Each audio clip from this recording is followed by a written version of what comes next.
for social studies, just like, I don't know what this means. It's like, oh, flag up. It's different.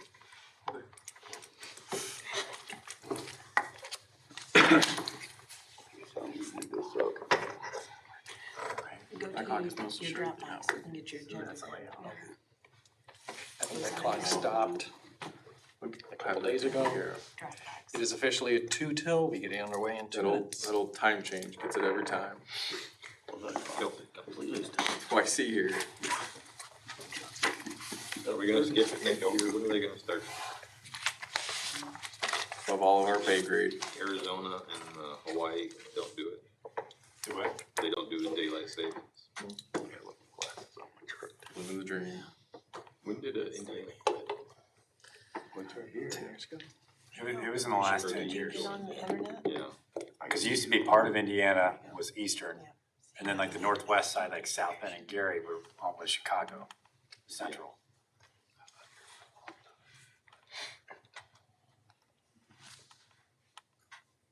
Different times. We'll see.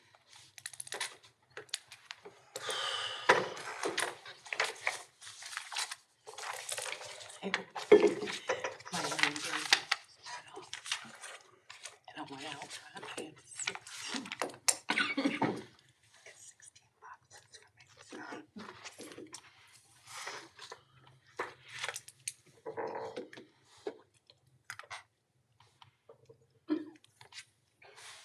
The Dropbox won't even open. I fixed it for you last week, or last time.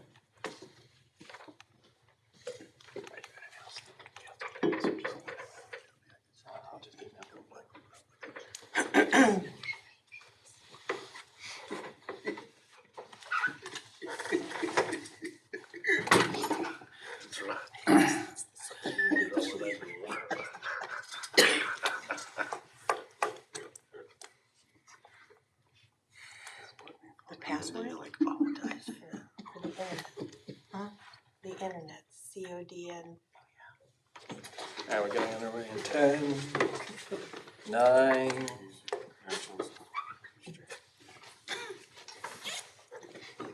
3. Good evening and welcome to the Defiance City Council meeting for tonight, November 7th, 2023. Before we get underway, we have Pastor Dave Brobston from St. Paul Lutheran Church here in town to open us up in prayer. Thanks for being our guest this evening. Thanks for having me. If you would, pray with me. Almighty God, as we gather on this election night, we seek your guidance and blessings for our community, for our state, and for our nation. May our democratic process unfold with fairness and integrity, and may the results reflect the will of your people. Grant our elected leaders gathered here wisdom, compassion, and the strength to serve our city with dedication. May unity and cooperation prevail among our residents as we work together for the common good. We are grateful, Almighty God, for the privilege of participating in this democratic tradition. And we ask for your blessing, your support, and your guidance as we move forward on this journey to create a better future for all of our citizens. We pray this in your name. Amen. Thank you. This meeting is called to order. Let the record show that all the members of council are present this evening. Would you stand with me for the Pledge of Allegiance? I pledge allegiance to the flag of the United States of America and to the republic for which it stands, one nation, under God, indivisible, with liberty and justice for all.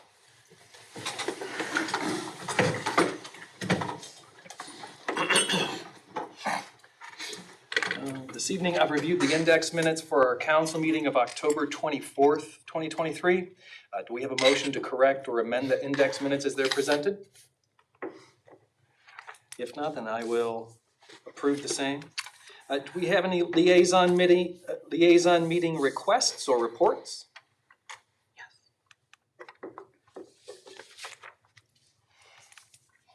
Yes. Yes. We do. Next Tuesday, starting at 6 o'clock, we have the 2024 budget. Next Tuesday, we have the 2024 budget meeting beginning at 6 o'clock at 631 Perry Street. Here on November 14th. Yes, Right, okay. yes, thank you. Are there any others? All right. Do we have any comments from council?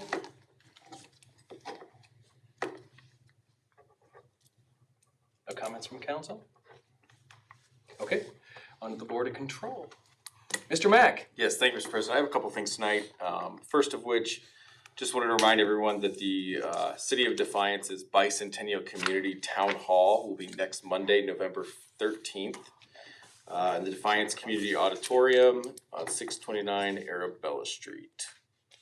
So just want to remind you it's coming up. Then leaf pickup is ongoing. Oh, I'm sorry. Oh, it's Why don't you just talk or say the time and clarify it for Oh. everybody? Is it 7? I think it's at 7 I o'clock believe that's correct. at the auditorium. Yes, so, there you go. Leaf pickup is still ongoing, will through early December, that'll be an ongoing project throughout the city. If people have questions, they can get a hold of City Hall and we will direct them to the right information to when their time, for pickup will be. Boat docks are being removed from Pontiac Park this week. On Tuesday, November 21st at 6 p.m., we will be having a public meeting for the River Drive H2 Ohio Wetland Project. That will be right here in the community room here at City Hall. So anyone with any questions, anybody from the public interested in that wetland project, feel free to attend to get more information. And you'll have an ordinance later on tonight addressing part of that wetland. The Derbyshire Neighborhood Project is still ongoing this week. Crews are working to replace the main water line throughout the neighborhood. So we'll work to get all of that water line work taken care of, and then paving in the spring, just as a reminder of where that's going. Ginner Road widening is currently out for rebid. Those are due next Tuesday. That will just be to widen the road. And then we'll work on some other parts of the project later on afterwards. Once we get all the bids in after next Tuesday, I will keep you updated on what the timeline for that project is going to look like. Next, we had a question posed to us by the Development and Visitors Bureau. It's gonna take me a second to explain it because it confused me just thinking about it, so I had to pull up a calendar. Trick or treat for next year. So historically, you have the Halloween on the 31st. The Halloween parade is the weekend before or the last weekend of October. And then trick or treat is the Thursday prior to the Halloween parade. So next year, Halloween itself isn't until a week after when that normal trick or treat Thursday would be. My understanding was this happened some years ago and there was some concern from the community that we were doing it a week prior to when Halloween even happened. So the DDVB was attempting to get out ahead of it and see what our thoughts were on, do we keep with the traditional schedule of Thursday night and then Halloween parade and then Halloween will happen, you know, a couple days later. In this instance, it's a whole week later. Or for next year, do we just switch it and have it on Halloween night on the 31st? So do we break the tradition? Do we keep the tradition? Wanted to pose it to you, it was posed to us as a Board of Control. We wanted to get a hold of you to see what your thoughts on it were. When is the 31st? What day? The 31st is on a Thursday, it's the last Thursday of October. So then trick or treat Would be would be after, a whole week prior. would it be after the parade if we switch? Yes, Correct. yes. So don't necessarily need an answer tonight, something to think about, something to gather opinions on. Mr. Hancock? Yes, What are the chances of us creating a poll for the community and having a deadline as of January 31st? Do something like that. We could try to do something like That's that a on the possibility. website. Okay. I think everybody usually wants it on Halloween anyway, no matter what day. We usually put it on a Thursday, so most likely people would say, I think Thursday, the 31st would be a good choice. Okay. But that's just, Okay. We'll see if we can put something up on the website too, Mr. Hancock. But if you have any opinions, you know, in the near future, don't hesitate to reach out and let us know what your thoughts were as we try to tackle this important decision for our community next year in 24. Let's see, and then lastly, I would request an executive session for collective bargaining matters. Alright, so we have a request for an executive session this evening. Do we have such a motion? So moved. So, 1.1.22 Mr. Matt? G4. He meant that as part of his motion. Yeah, I did. A second, Mr. Engel? All those in, You do. Mr. Engel? Yes. Mr. Corbett? Yes. Mr. Hancock? Yes. Mr. Rusty? Yes. Mr. Mass? Yes. Mr. Wexler? Yes. And Mrs. Crutch? Yes. so, G4, right? so before we adjourn for the evening, we will have an executive session to discuss just that. Thank you, sir. Is there And that's anything all. Mr. O'Donnell Mr. President, I have nothing for you at this time. and Ms. Sprague. I have a couple of items, couple of purchase orders. Purchase order 2023-01619. These are pavement repairs for the streets department. We have some potholes that are pretty significant around the city that are gonna get taken care of, $37,530. The next purchase order, 2023-01608, is special counsel for litigation for the Maumee River water line crossing. That purchase order was done for $50,000. It looks like so far our only invoice was $2610. And then 2023-01589 for copper sulfate, $19,555. And that was by the water treatment plant. I also handed out an updated debt service obligation.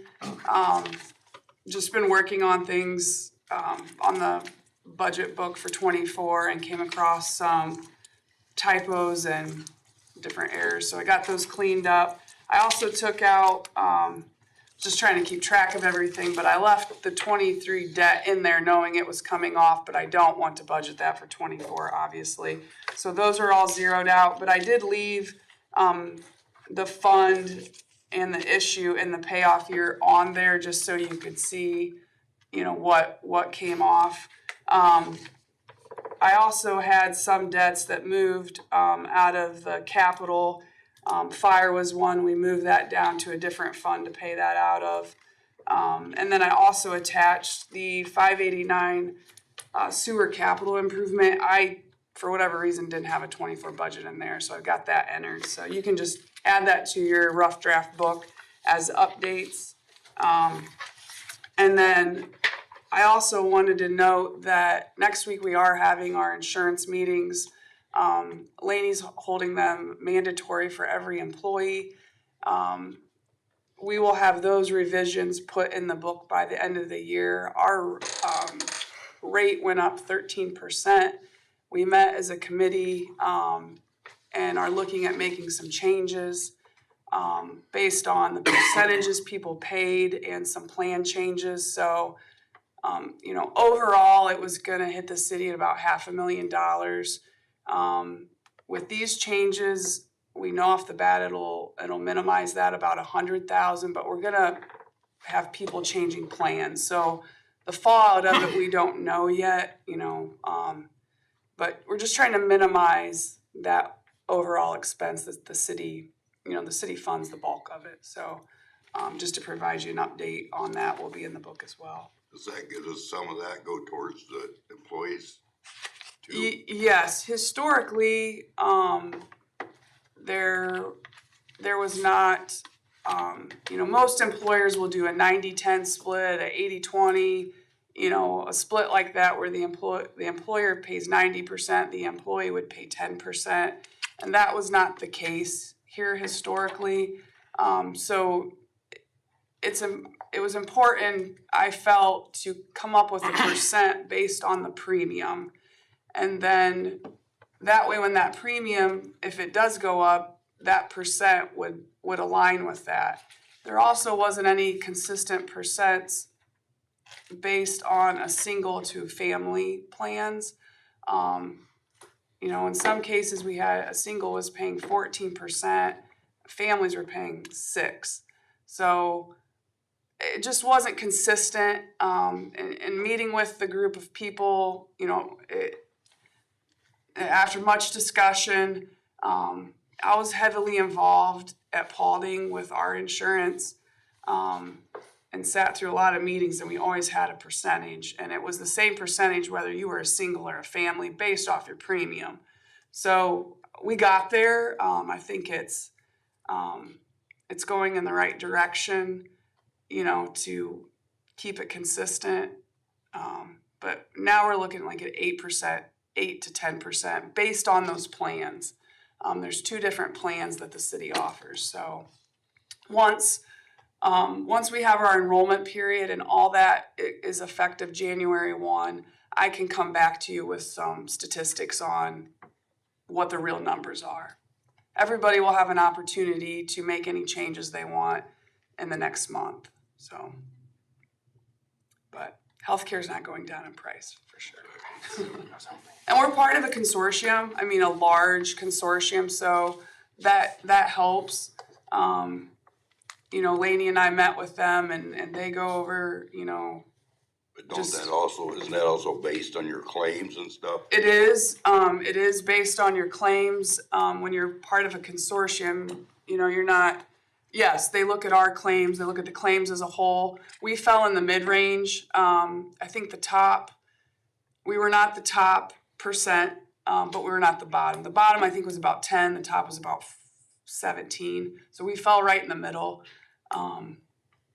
So, Lainey's got some goals, to get out to employees to try to use Everside more. That's offered to all employees for no cost. There's some things we can try to do as an organization to try to minimize what gets billed to the insurance. But the cost that the city's incurring, the increase, is some of that being passed to the employees? Yeah, Okay. yes, That yes. was my question. Yes, they are taking some of that on, yes. And that's headed in the right direction, yes. Yeah, the taxpayers should not, ultimately that's who it falls on, that should not all fall on the taxpayer. So it was, that we had some good meetings and some good discussions and a lot of different perspectives, but came together, so. Okay. Yep, that's all I have. Mr. Resty? I know we're gonna be doing the budget. Yes. The budget's pretty much like what we're spending, what we're gonna be spending, but it's pretty much the standard type items that we have pretty much about every year. Just asking, do we have, any list and control that there's some big items that they need, for improvements, like at the $10 million item or something like that? Yes. Do you have, Yes. do you have a list of that kind? Yep, I can bring. Yeah, so that at least we have an idea that, What's coming down the road. yeah, and we always bring in like what we talked about the sidewalk improvements on Clinton Street and, okay, $280,000 for that Right. improvement, but could that have gone someplace else and, making those decisions as to Yep, what I certainly, appreciate that. yeah, sure. And before we move on, I wanted to thank you for the 2024 projected budget that we had in the mailboxes. Yep. I glanced through it earlier today, but I'm gonna sit down like a nerd and read through it page by page. But thank you. You said you were gonna provide it with a lot of time and certainly did. It is not nerdy to enjoy government budgeting. Oh. Alright? It is an art. It's very revealing. But thank you. Now, we do have 6 items of legislation for consideration this evening. Would you read the caption for the first? First reading by caption only, an ordinance amending section 509.08 of the codified ordinances of the city of Defiance, Ohio. Mr. O'Donnell. Mr. President, our current noise code was enacted in 1996, shortly after Congress delegated the federal Noise Pollution Control Act duties to states and localities. So we have this noise code that we've been adhering to and following for almost 30 years. However, given this city's industrial concentration and manufacturing base, these noise thresholds, especially in the manufacturing zones, are they're honored more in the breach than in the observance. Let's put it that way. There are places that we know of that may at times exceed the decibel thresholds that are contained in this code. So we are recommending that council make a few tweaks to this noise code so that it more accurately aligns with the city's economic development goals. First, we're asking to raise the decibel threshold for all manufacturing zones from 70 decibels to 85. And again, this will be only for manufacturing zones. Then we're asking for you to allow the building and zoning commissioner to award perpetual variances at his or her discretion. And the proposed changes would still allow that commissioner to set a more definite or finite time if he or she thought that was appropriate, but it makes the default variances to be perpetual on these noise variances. And I just want to remind you that everything else in the code stays the same. So the noise level threshold is measured at the property line of the affected property. And if that measurement location is on the boundary between two zoning districts, let's say there's a residential nearby, then the threshold is at that residential threshold, not the higher manufacturing threshold. So if you're in a R2 medium density residential neighborhood and there's an 80 decibel activity going on at your property line, that still violates this code. So yeah, these are just our recommended tweaks and changes, and we want to continue to be a economic and industrial powerhouse in the Upper Great Lakes. Do we have any questions or comments for Mr. O'Donnell? Mr. Rusty? No further questions, motion to suspend and call. We have a motion to suspend and call. Second, Mr. Waxler?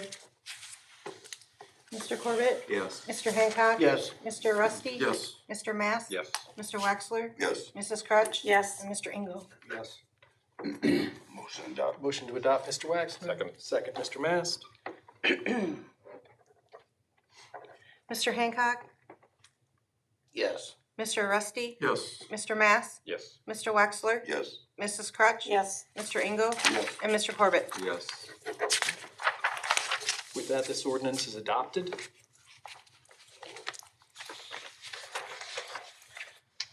First reading by caption only, an ordinance awarding of first responders in the fire division with retention incentive grant funds and declaring emergency. Mr. Mack?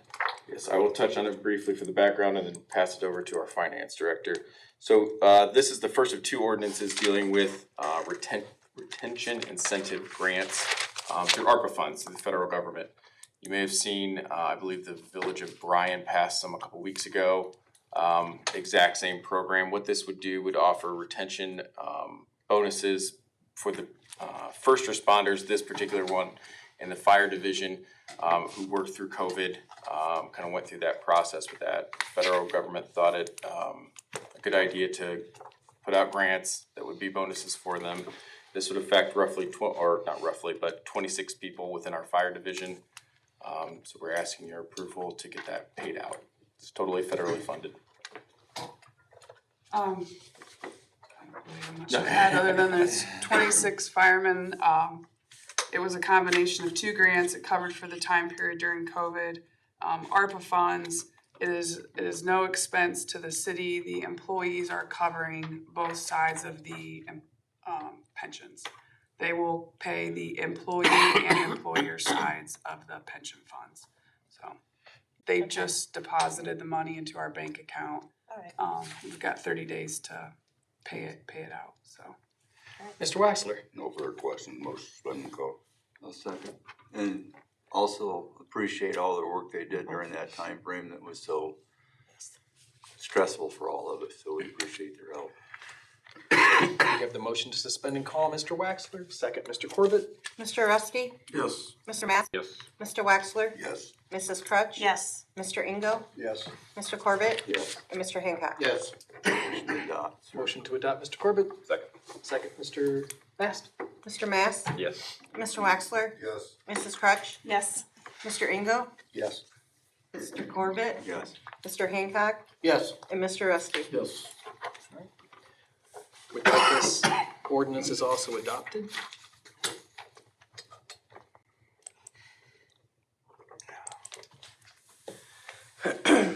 First reading by caption only, an ordinance awarding first respond, wait, where am I at?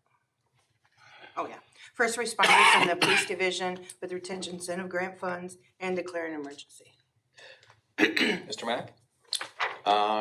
It's the same grant. There's 29 police officers, same stream of funding, and same instance, the employees are covering both sides of the pension, so there's no cost to the city. Mr. Corbett? With the same appreciation, if there's no more questions, motion to suspend and call.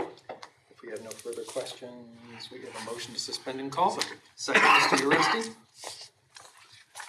Mr. Waxler? Yes. Mrs. Crutch? Yes. Mr. Engel? Yes. Mr. Corbett? Yes. Mr. Hancock? Yes. Mr. Rusty? Yes. And Mr. Mass? Yes. Motion adopted. Motion to adopt, Mr. Engel? Yeah. Second, Mr. Hancock? Mrs. Crutch? Yes. Mr. Engel? Yes. Mr. Corbett? Yes. Mr. Hancock? Yes. Mr. Rusty? Yes. Mr. Mass? Yes. And Mr. Waxler? Yes. With that, this ordinance is also adopted.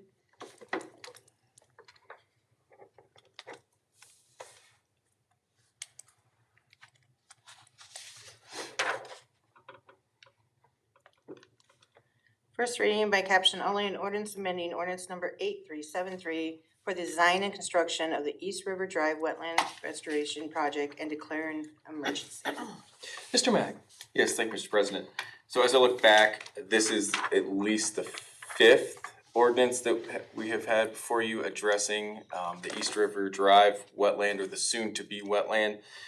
This is an ongoing project between the city of Defiance and the state of Ohio. The goal is to take acreage and pull it out of floodplain farming and turn it into a permanent wetland to further the city's goal of working towards a cleaner watershed.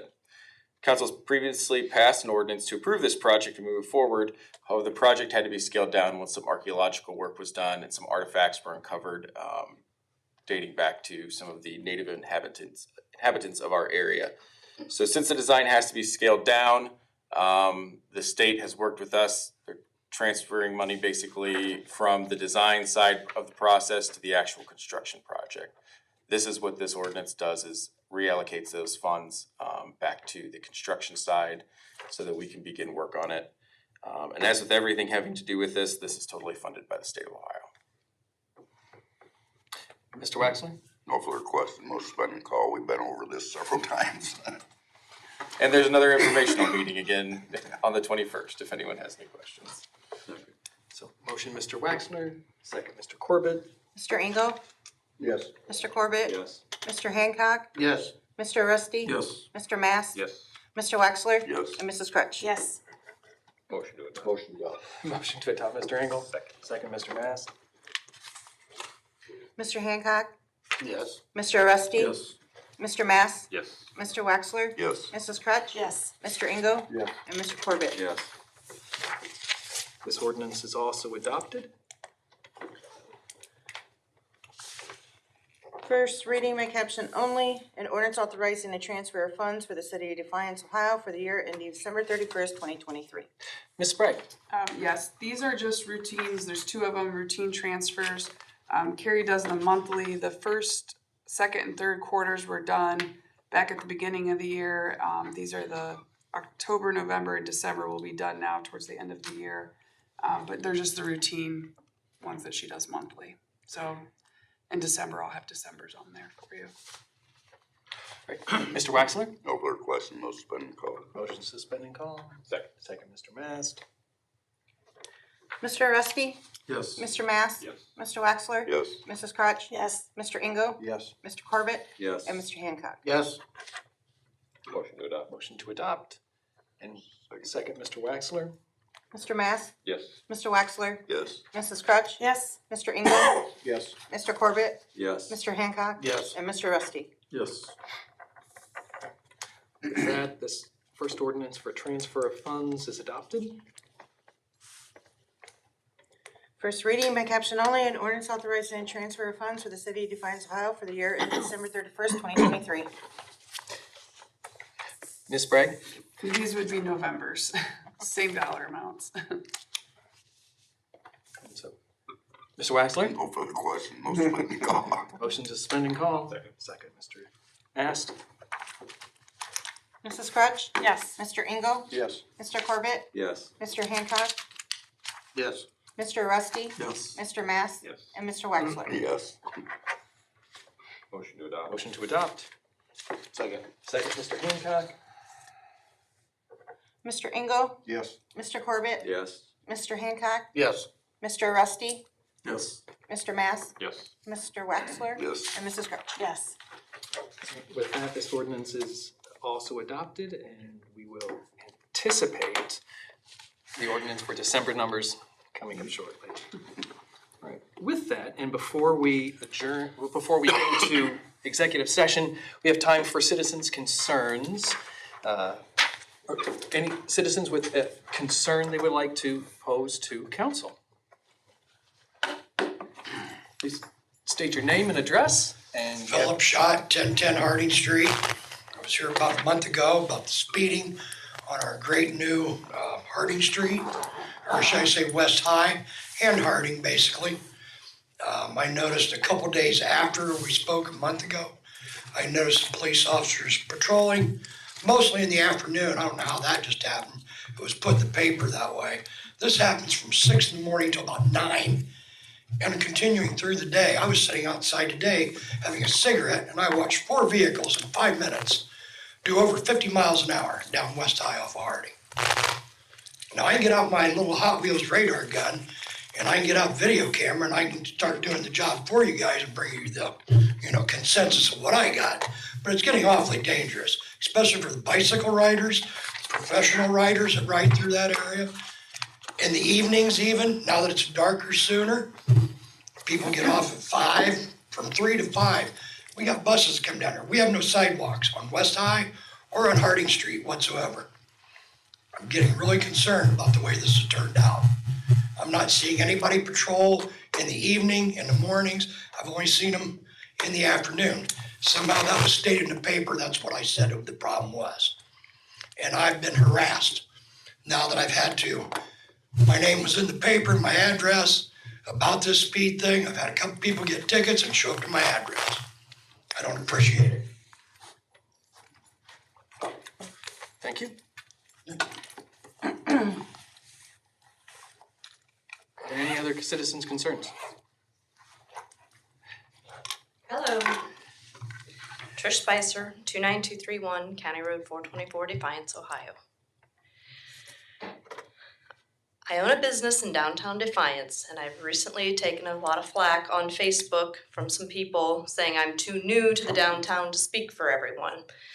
But I have actively volunteered in the downtown for the past 25 years. I used to put my toddlers in their car seats and to go to KFC and got them kids' laptop meals, park in the downtown, inventory commercial buildings there for the Ohio Historic Preservation Office and Historic Homes of Defiance and their joint inventory project, as I was a founding member of Historic Homes of Defiance, and I'm also a founding board member for the Strady Center.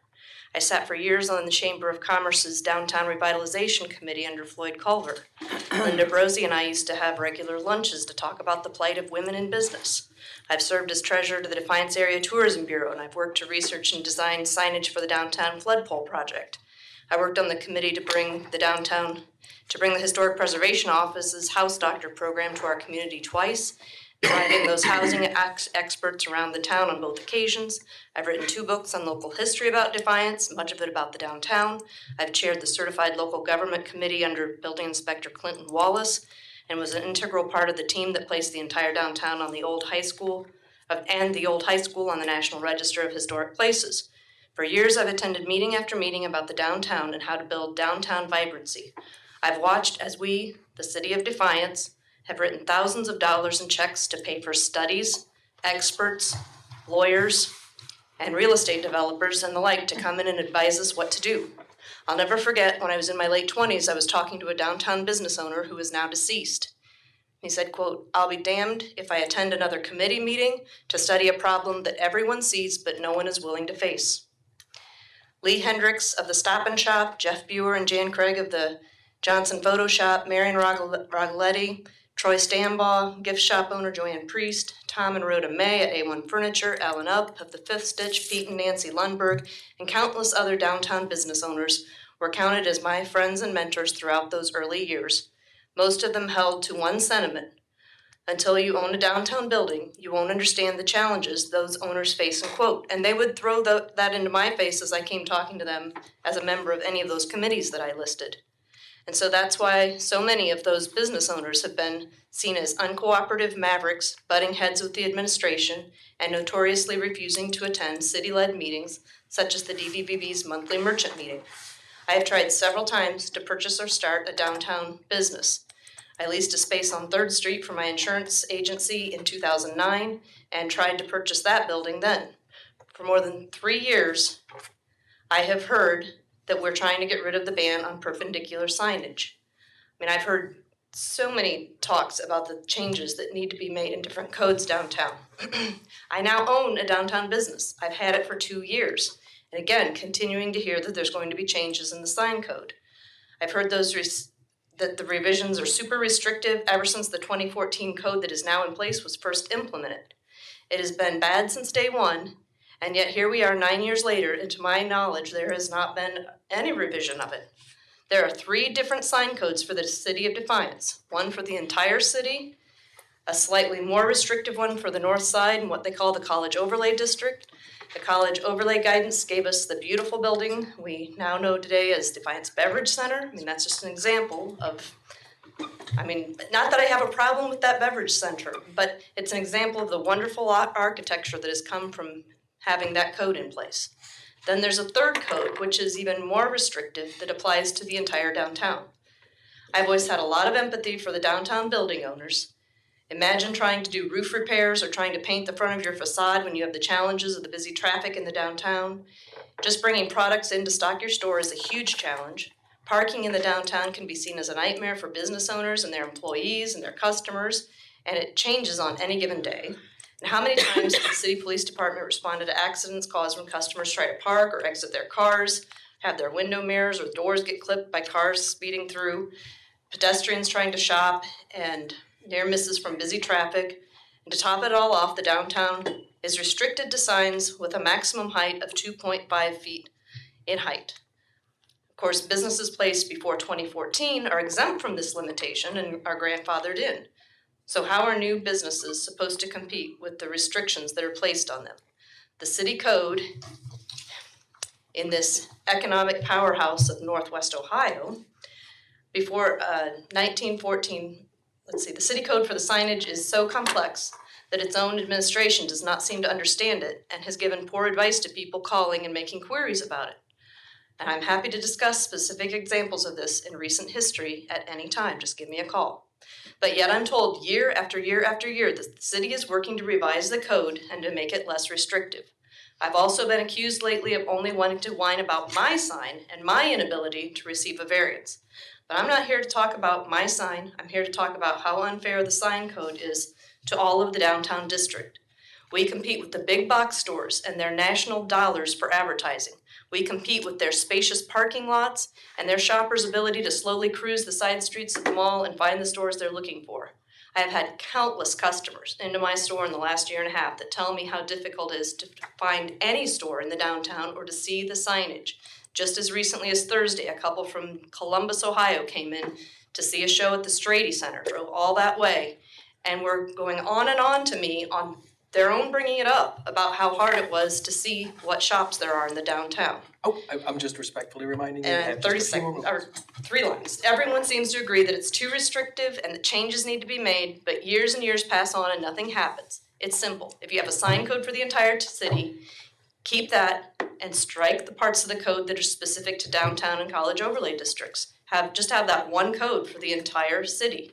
If it's good for them, it's good for everyone. Get it into the ridiculous limitations downtown. It doesn't take a study. It doesn't take lawyers. It doesn't take fees. Simple as that. Let's get it done. Do we have any questions or comments? Thank you for being our guest. Are there any other citizens' concerns before we move on? Mr. Uresti. Signage changes ordinance, that's in the works at this point? Correct. It was, so when we contracted to do the comprehensive plan, part of that contract was a rewrite of the zoning code itself. We completed the comprehensive plan, it was approved by council. We met with the consultant and kind of gave him some ideas of areas that we thought, we had some deficiencies in the code itself. Signage was obviously one of those points that we were very strong on, along with several other issues that have come up on planning commission before. So hopefully, I can't remember, last time I talked to Nikki, what date she gave me. I will get that information to you though on when we can expect to see that. As far as it coming before us for discussion? Correct. Okay. Is this something the merchants are involved in? Not yet. I think we haven't seen anything back yet from the consultant. So once we get that, we'll But probably when come up we with do, a game will that plan. be something that's public knowledge to the merchants so they can attend the meeting to discuss it, or? We could very well do something like that, even I to just explain some of asking the stuff. what- So I don't, again, we don't have anything back yet, from the consultant, so we didn't really know what part is going to change or how much change is going to be based off his recommendations, but we can get into that discussion once we get the information back. Cause I know we talked that not too long ago about the signs that used to hang out the front where you could read them going down the road. Yeah. And we talked about allowing that again and stuff too, that's what I was asking. And I think those are even examples that we gave the consultant when we were talking about things we'd like to see in our downtown. Is there also an issue with the trees downtown? As far as blocking any signs, being able to visually see a sign? Will that be issues for downtown also? I know that they're not had that come up, no. about as high as most of those signs that Some of them, yeah. are there right now, and if you're driving downtown, If there's specific complaints Might about be a something you might have to look specific at. tree, we can obviously take that information from the store owner or the business owner and take a look into it. okay, great, thanks. Thank you. We can stretch our legs for a few minutes before we enter executive session.